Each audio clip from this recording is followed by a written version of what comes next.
మిత్రులారా, ఒక మార్వాడి వ్యక్తి కొన్ని టీవీ ఛానల్ డిబేట్లలో మాట్లాడుతూ తెలంగాణ ప్రజలు తాగుబోతులు, పనిచేయరని, తెలంగాణ అస్తిత్వం మీద, తెలంగాణ ప్రజల మీద అవమానకరంగా మాట్లాడుతున్నారు. ఇటు విషయాన్ని తెలంగాణ ప్రజలు ఖండిస్తూ ఈరోజు తెలంగాణ వ్యాపారులు బంద్ నిర్వహించారు.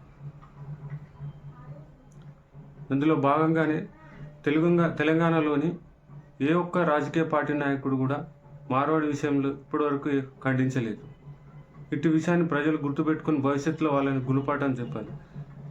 మిత్రులారా, తెలంగాణలోని యువత, తెలంగాణ అస్తిత్వం గురించి పోరాడే యువత రాజకీయాల్లోకి వచ్చి తెలంగాణ గురించి, తెలంగాణ అభివృద్ధి గురించి ఒక కొత్త నాయకులుగా ఎదగాలి.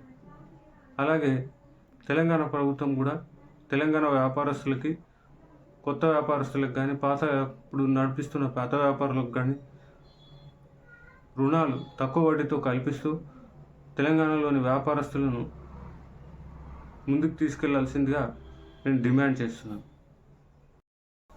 అలాగే గ్రామ స్థాయిలో కుల వృత్తులు చేసుకునే వాళ్ళు చాలామంది నైపుణ్యం గల వాళ్ళు ఉండేవారు. ఇప్పుడు ఆ కుల వృత్తి మొత్తం కోల్పోయింది, ఆర్థికంగా నష్టపోయారు. వాళ్ళని మళ్ళీ కుల వృత్తులను ప్రోత్సహిస్తూ మళ్ళీ ఉపాధి అవకాశాలు కల్పించాలని డిమాండ్ చేస్తున్నాను.